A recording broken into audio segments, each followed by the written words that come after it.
So my thesis in marketing is that to change people's perceptions or behavior, you have to change the environment. You're listening to Business Lunch with Roland Frasier. This is your seat at the table. Hey everybody, this is Roland Frasier with Business Lunch. I wanted to welcome our guest today, Rachel Tipograph, who is the CEO and founder of MikMak, right?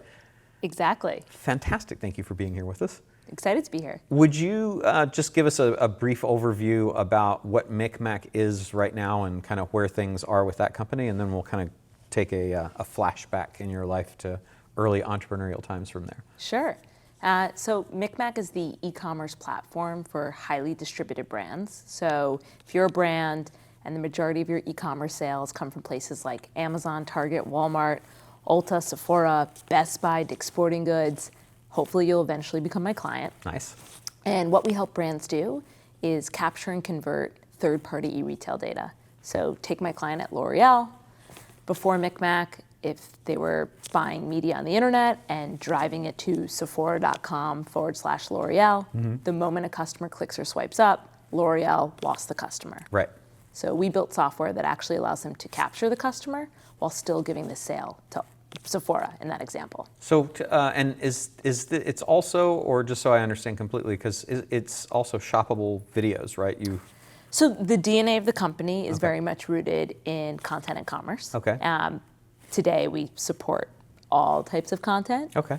So video, long form, short form, static imagery, GIF, AR, you name it. Essentially the software outright replaces product detail pages. Okay, and so walk us through just kind of a transaction. So well, I'll let you do it because you can do it better than I can imagine. Yeah. Go ahead. Let's pretend you're on Instagram. Yes. And all of a sudden, I'll stick with the L'Oreal example. Okay. You see a sponsored Instagram story from L'Oreal. You swipe up, and now you have the ability to hit add to cart in Sephora. The customer has no idea that that's my software. Okay. I hit add to cart, items now in my Sephora cart. I can either check out on that moment or go about with my day. The cart is persistent, and later when I return to Sephora, that L'Oreal item is sitting in my cart. Okay. And then the data itself, what is the data, just so people understand, what happens normally if somebody, if you're that customer of L'Oreal to the data versus what happens when they're with you? So if L'Oreal wasn't working with me, then the moment someone swipes up or clicks in Instagram, they know nothing. Because all the data passes over to Sephora, Correct. to the platform, right? Correct. Or Amazon or whatever. Correct. Okay. Now with us, they know everything. And what do they know? What is everything? Everything is all the actions that someone takes on a product detail page. So did you bounce? How long did you spend on that product detail page? What content did you consume? Did you hit add to cart in that moment? What are other items that you might have eventually bought? What are your overall psychographic and demographic preferences? Were you on mobile? Were you on desktop? Were you standing in New York or Chicago? Literally understanding the customer journey. And what about the customer data itself? So the information they put in on the order? Yeah, so that's what I would give still to the retailer. Okay. So in that sense, I'm Switzerland. Okay. And strategically, I do that because I have very strong feelings around what's about to happen next year with GDPR and the California Privacy Act, and I actually don't want to touch that data. Right. Yeah. I wouldn't want to either. Yeah. There's a lot of lawyers that are going, that's awesome. I can't wait for that. Right. That's really cool. Now, you started long time ago. Was when you were 13, was that kind of the beginning of your entrepreneurial journey? Yeah, I've been doing e-commerce since I was 13. That's so cool. Tell us about how you got into it and what you were doing. You were eBay power seller? Yeah, so I grew up in the New York metro area, and I'm Jewish, and when you're Jewish in New York, you end up having a bat mitzvah when you're 13. Yep. And traditionally, people give you presents. The irony about me is that I love e-com, I hate stuff. eBay your presents. Yeah. I love it. So I got one present that I liked, which Okay. was a camera from Radio Shack, a digital camera. Okay. And I photographed all of my presents. This is the year 2000. And I uploaded them to this website that I had heard of called eBay. I sold all my presents. I then told my parents that I need a ride to the UPS store. They're like, why? And I told them I sold all my presents on eBay. Right. My mother was mortified, and my father said she must be onto something. And then we both bought eBay stock, which we still own since the year 2000. That's great. Yeah. That's great. So that's how it got started, and then I turned it into a real business. I essentially was a garage sale for my town. Okay. And I took 20% of everything I sold. So you would go around and say, if you've got something you want to sell, I'll take Yeah. care of it for you. I'll take 20 points. Yeah, I was an eBay power user. Nice. People didn't know how to use eBay. I Right. did it for them. Okay. And so then what happened from there? What was the next evolution of that? You're doing that. You're Yeah, so kind of the neighborhood garage sale person. And I did it all the way through high school. So I went to NYU. I was studying business. And it was literally my first week at NYU. I was walking up 2nd Avenue, and I physically collided with this comedian named Judah Friedlander, Okay. who ended up becoming Frank on 30 Rock. So Oh, this is wow. right before he became Yeah, well known. yeah. But that summer, he was in this indie film called American Splendor Okay. that I was really obsessed with. Saw it multiple times in theaters. So I knew who he was. Okay. So I said, "Hey, Judah." And he goes, "Hey." He's a really nice guy. And we start talking. And something overcame me. And I told him about Facebook. And this is now the year 2005. He had no idea what Facebook was. I told him it's this place where college kids are essentially hanging out online. And So was that just kind of an organic, hey, are you on Facebook or something like that? Or Yeah. okay. Well, I immediately saw him, knew that he was a stand-up comedian, and wanted to understand how essentially comedians get gigs at college campuses. Okay. I was just curious. So we Sure. started talking about that. And he tells me he's pushing his agent to help him do that, but the agent doesn't really do that for him. And I was like, I bet I could get a group of people at every single college campus to say that we want Judah Friedlander to come to our school on Facebook. And he's like, what are you talking about? And I essentially convinced him to let me do that for him. And then I started my second company while I was at NYU, which essentially was marketing comedians online to Okay. get them gigs at college campuses. Now, so let's dive into that one a little bit. So with him, just because that's obviously it's a wonderful evolution and it's a bold move for people that are listening. What how did that come about? It was just as simple as saying, let me do that for you? Did you offer to do it for free? Did you charge him? How did that work? So he gave me his card. I went back to my dorm. The next day I was like, I need to do something with this. So I guess I emailed him. And we got sushi at Tomo on Thompson and Bleecker behind NYU. And then he said to me, you seem to understand the internet. I know very little. And he essentially asked me to be his webmaster. Those were the words that he used. Right. And I was like, why not? And in the beginning, I didn't ask for money, right? This was an opportunity to collaborate with an artist that I thought was, To me, that's a super important point for people to get, that sometimes that give leads to great things, right? And then through Judah, I would go to shows, I would tape them, we edited the content, I launched an e-commerce for him, we were selling his hats, he's these goofy trucker hats, and all these other comedians started asking Judah if they could borrow his webmaster. And that's when I started to build this business. You guys don't know what that word means. Yeah. And that's when I started to charge for all the other comedians. Okay, great. And Judah then got me this gig at SNL. I was working in the writer's room, as paying it forward, right? I always tell people relationships have to be mutually beneficial. Yes. If they're not mutually beneficial, then they're transactional and it's not going to go anywhere. Right. So How did you decide what to charge? Because you're new at this, and obviously you didn't have access to a bank of comedian I just representatives. knew what agents charged. Yeah, so And you I was did like, it I'm kind of a gonna do that. percentage? Yeah, 20%. Okay. Nice. So I did that, and I was taking these classes entertainment, business, and technology at NYU, and a lot of the professors there are adjunct. And so there was this one guy named Jeff Bucas, who I had coffee with last year. We caught up, it was funny, and he approached me, and he told me that Time Warner had reached out to him to recruit young people to reverse mentor their executives on the internet. Nice. So now this is 2006. Right. And I'll never forget New York Magazine, that week, the issue cover, all it was the word blog. And essentially, it was the early signs that journalism was about to be disrupted, democratized, and commoditized. Right. And Hulu was just starting to rise, and YouTube, and all these executives were in the media business were what is about to happen? My favorite magazine cover from 2006 was the November 2006 issue of Business Week. Was a picture of Jeff Bezos on the cover, and it said, the caption was something along the lines of, Jeff Bezos wants to run your infrastructure or something like that. Wall Street just wishes he would mind the store. And That's that was funny. when he started AWS. Yeah, that's Isn't that amazing. crazy? Yeah. Nice. 2006. So long story short, I end up getting this opportunity. And So you're a reverse mentor I was- to a Time Warner exec. yeah, so Okay. president of Time Inc., general manager of HBO, the head of corporate acquisitions for Time Warner. And I knew this was an unusual situation, But I also was like, oh, this is just a college job that pays well. Now, your professor chose to make that introduction for Yes. you. What were you doing? What caused you to stand out to have that him or her know that you would be the person to do that for? Yeah, I was just a participant in class. Okay. Very verbose, super engaged. Okay.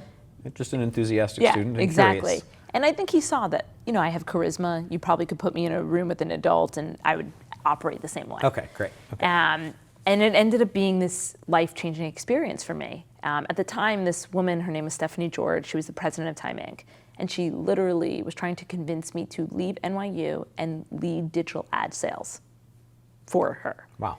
And that's when I felt like, I feel like I've found my calling, but I didn't know how to describe this. Like, both my parents were small Webmaster, business owners. obviously. Yeah, webmaster. And long story short, so I ended up graduating school in 2009. Okay.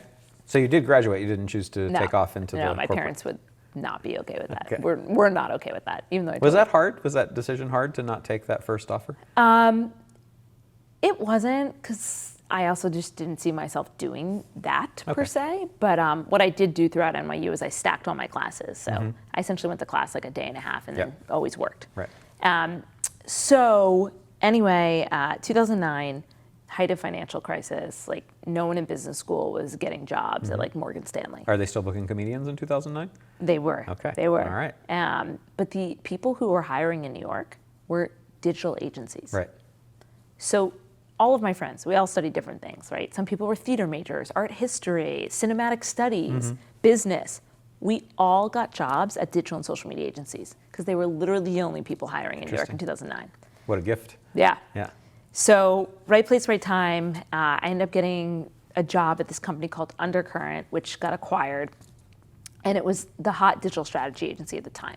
So their clients were HBO, Vans, Estee Lauder, Pepsi. And this young guy named Josh Spear, who was a college dropout, created the company. He was one of the original cool hunting design bloggers. And essentially they hired me to run the PepsiCo business. So that was kind of wild because I was 21 years old. And again, it was right place, right time because PepsiCo that year decided to not advertise in the Super Bowl and give away $20 million online. And they called it the Pepsi Refresh Project. Right. At the time, it was the largest social media campaign. Right. And I got to lead the strategy behind that. And that just launched my professional brand. And then a buddy of mine at Undercurrent left, got recruited by another agency. That agency ended up winning the Gap business. Okay. And when the global CMO of Gap, this guy Seth Farbman, who went on to be the CMO of Spotify, asked the agency, I want to hire, not your typical hire, to run global digital at Gap. I want someone who grew up on the internet. And my buddy Jordan said, there's only one person you should meet. It's Rachel.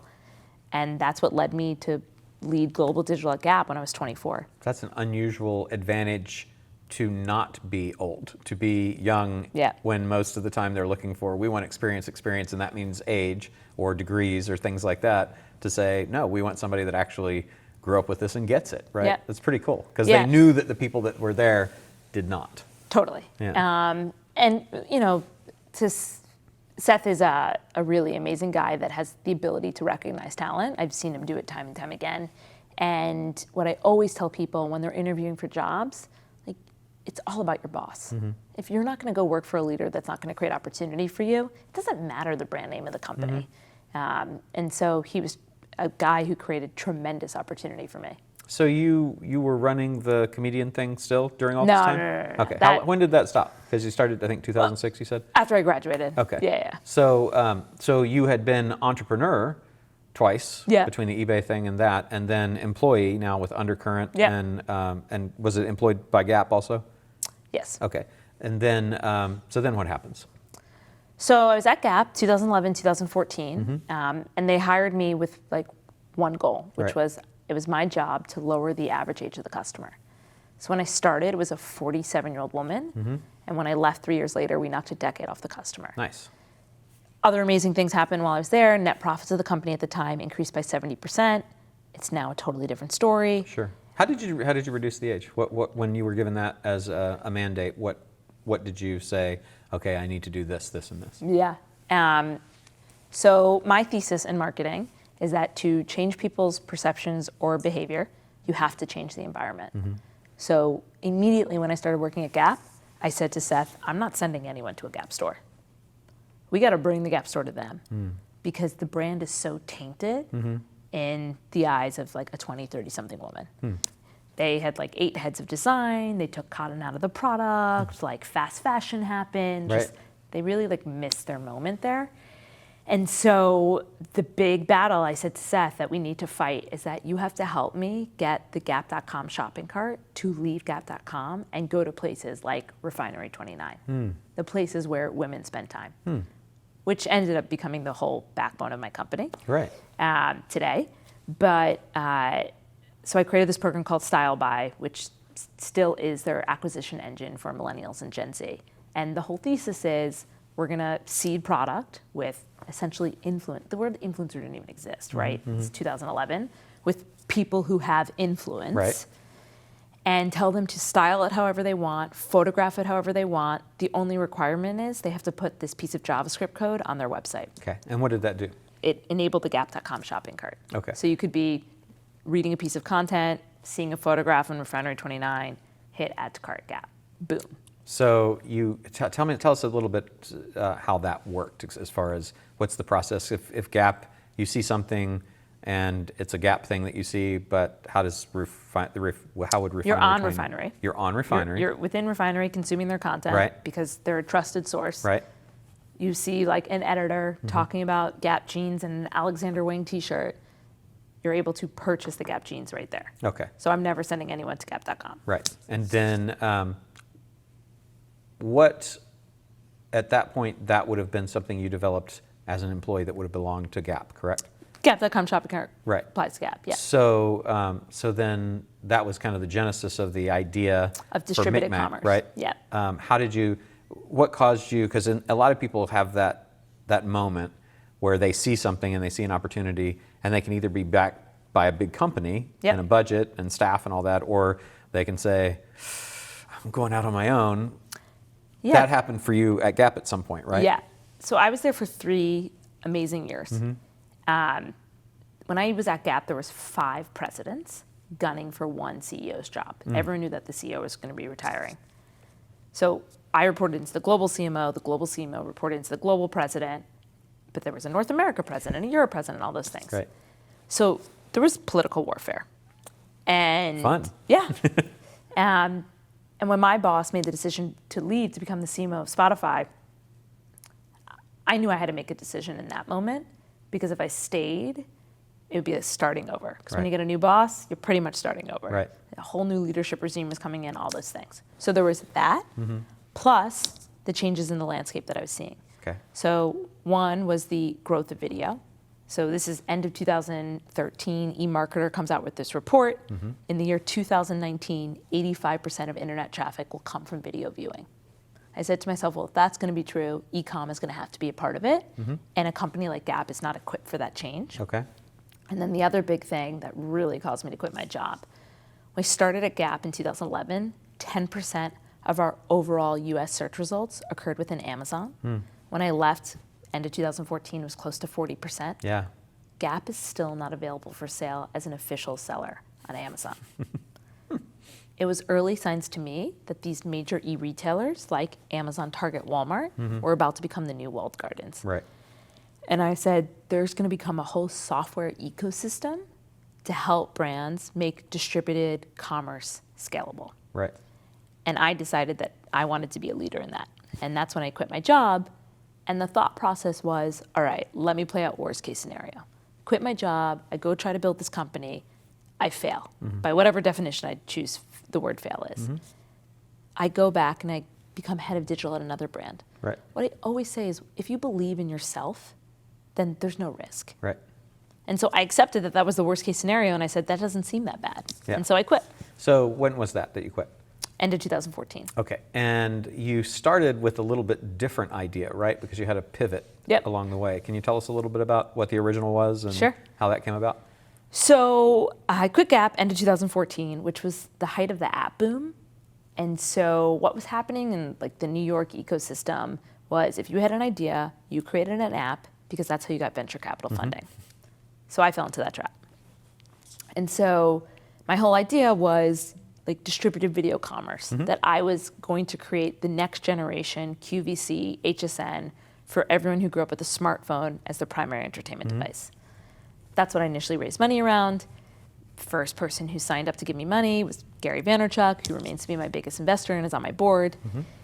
And I did that for a year. I made a ton of noise in the market. I signed up all these global brands, and a year in, I looked at the economics of what I was doing, and I said, you know what, this is only gonna work if I have the scale of eBay. So now it's like spring of 2016, and to achieve the scale of eBay then, the world had changed. The app ecosystem became pay to play, and I would have to go out and try to raise $60 million. That's money, I just was self-aware enough to know like that's not gonna happen for me. So if you could have raised the money, you would also have had to give away a significant amount of the company to do that. Did that enter into that decision? 100%. Yeah. Okay. And I had a strategic offer from a company that I was trying to disrupt to do something like that, but I would essentially be their employee. Okay. And I was like, no. Like I didn't give this a good enough shot before I go get a job again. So what was the pivot, and how did you come up with it? So my brands kept saying to me that they wanted to white label MikMak. So I'm like, why do they all keep saying this to me? So they essentially wanted their owned and operated channels to feel like the universe that I created, this very engaging video-based shopping experience. So instead of taking that at face value, because sometimes people say things and that's not really what they mean, I decided to interview over 300 brands. And I wanted to understand, why can't you do this yourself? And I learned that every brand shared the same 3 pain points, regardless of their size, which centered around creative, user experience, and attribution. And that those pain points are actually more exacerbated when you talk to brands where the majority of their e-commerce sales come from marketplaces and wholesalers. And that's when I said to myself, you know what? I'm gonna build software to solve those problems for these types of clients. And so I then did the hardest thing in my career. I restructured the whole company. I had to tell all my investors that I was moving the business from a consumer app to an enterprise software platform. They all essentially said to me, great, like we love enterprise software businesses. I was like, oh, okay, like why did I just have all this anxiety leading up to this moment? How did you go about that? How did you prepare to communicate that pivot to them? Yeah, I mean, I had the economics of what I was doing. So like numbers told a story. I explained, in order to turn this into a $500 million business, like these are the inflection points and probably the amount of money I'm gonna have to raise over time. It was very clear that there was no incentive for me to do that. And then I showed the demand, the essentially potential client demand, asking me to solve these problems. And then I essentially modeled out what the total addressable market is for this type of enterprise software company. And then it was just pretty clear. And I knew I needed like more capital to do that. So that's when, Vayner invested more, and my second biggest investor is Edgar Bronfman's fund, which is Waverly Luminary Capital, and some other people came in. And then I had to do something that was even harder.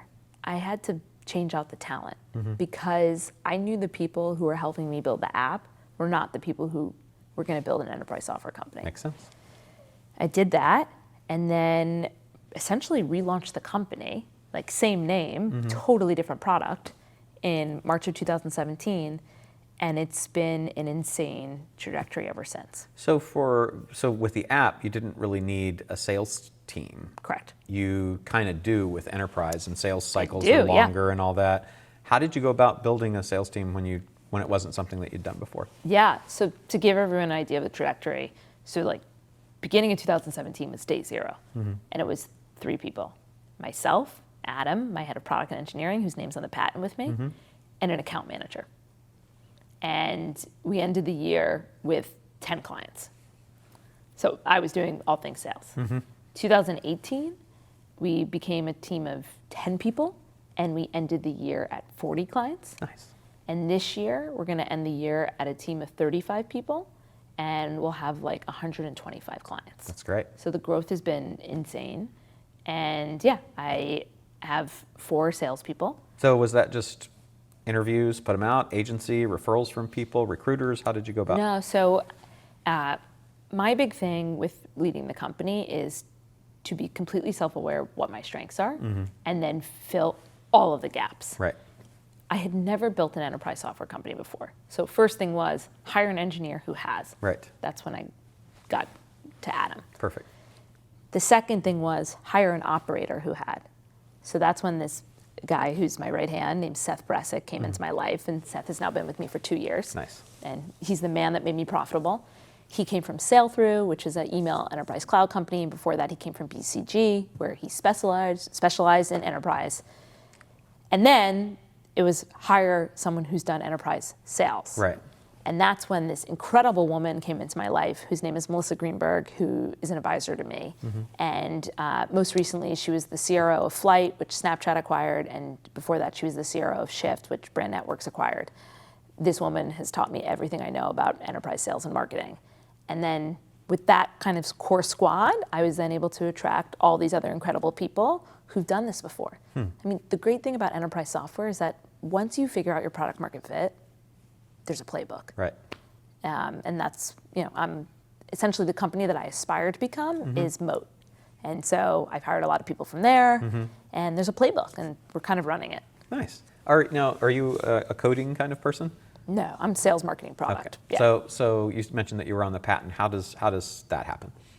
Yeah. So I mean, I came up with the concept, but Okay. Adam is the engineer. Yeah, it's perfect. So, yeah. So basically, you have idea and developer, Correct. and you guys do that together. So Adam and Seth and Melissa. Yep. How did those people, how do you find those people? Because recruiting is a big deal for it's folks everything. there. So they have great ideas, but they don't know how to get the people to make them happen. You've obviously succeeded at that.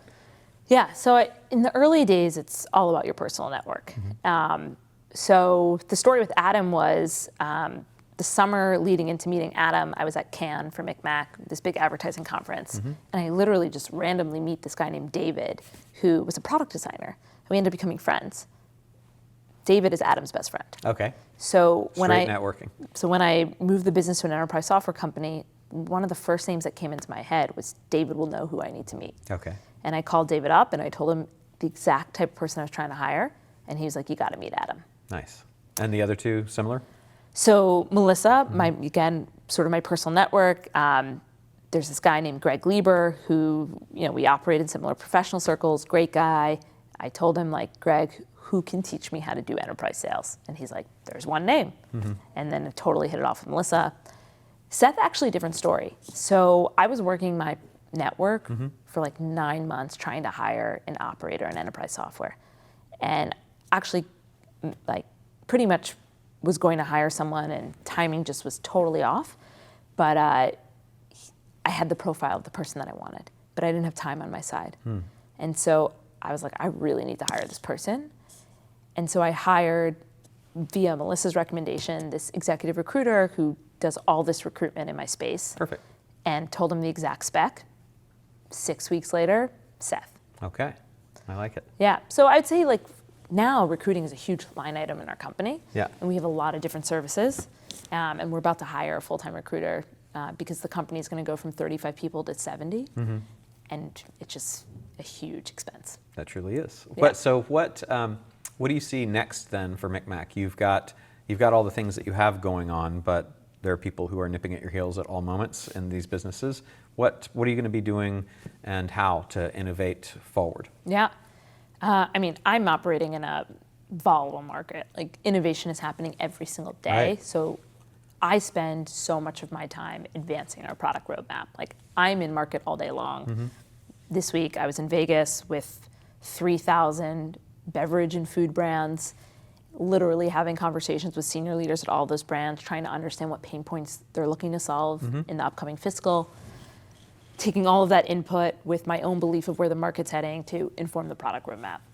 So, a few things that'll happen at MikMak that I'll share. One, I'm going international. Okay. So I'm hiring in London. We're opening a London office. Nice. And that's really based on my current US client demand and the market opportunity that we see. So that'll be a big thing. Two, we've been making a ton of investments in e-grocery. Okay. So I'm really bullish on that. If you talk to a company like Kellogg or Post Cereal, what they'll probably tell you is that e-com is 3 to 5% of their overall revenue, but it's going to quadruple year over year. Same thing for alcohol. that's seeing 60% year-over-year organic growth, but like right now, most alcohol brands have like 5 people as headcount. You're going to see that become 100 over the next 3 years. So making a lot of investments in that space, and then a lot of investments in our data and analytics products. We're at the point where we've had enough scale behind what we're doing that we can predict what retailer, what channel, what type of creative is actually going to move product. Right. So there's new ways to think about our data. Nice. So that's going to be the areas of focus in FY20. Awesome. So thank you so much for coming in and spending this time, and also speaking at our conference here at Digital Agency Expo. What would people do to get a hold of you? What would be the best way for them to reach you and find out more about MikMak and all that kind of good stuff? So our website is mikmak.tv, Okay. and I'm Rachel at micmac.tv. That's easy enough. Great. Thank you so much. Thank you.